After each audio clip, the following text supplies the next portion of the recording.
Kagigising ko nga lang pala ngayon kasi nagising ako dito sa amoy ng niluluto ni nanay. Bali magluluto daw kasi si nanay ngayon ng pansit at ito yung mga lahok ng pansit natin. Merong beans, carrots, petchay. Sabi nga pala ni nanay, haluin ko daw tong karning ito. Tapos pag nahalo ko na, pwede ko nang ilagay tong carrots at saka beans. Dapat nga hawak ko yung kawali para hindi masyadong magalaw.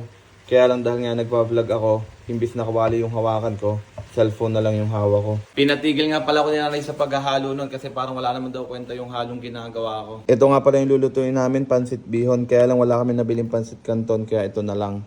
Kasi ito namang tita ko ay namamapak ng chicharon na may suka na may siling napakaanghang. Kulang-kulang isang linggo na nga pala ako nagda-diet at buti na lang hindi ako ganun kahilig sa pansit. Dahil kung mahilig ako sa pansit, naku po, masisira lang yung diet ko. Pero syempre, kumakain naman ako ng pansit. Hindi ko nga lang ganun kahilig dahil mas gusto ko yung spaghetti. Kung hindi nga lang pala ako nagda-diet ngayon, itong mga coke na to, matagal nang ubos sa akin yan. Sa hilig ko dyan. Pinabibili nga pala ko ni nanay ng pansit canton mix kasi nga daw hindi masarap yung pansit kapag walang ganon. Ito nga pala guys, nakabili na ako. Nagkautang pa ako ng 20 cents dun sa tindahan kasi 1 euro and 50 cents lang yung dala ko. 1 euro and 70 cents pala to. Nanay, ito ba yung pansit canton mix na pinabibili niyo?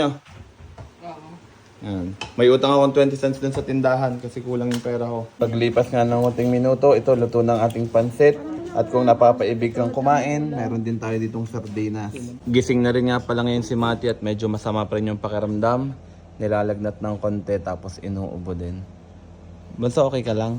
Okay ka lang? Hindi kasi to daingin kaya ganito to. Pero pansin na pansin mo sa kanyang may nararamdaman.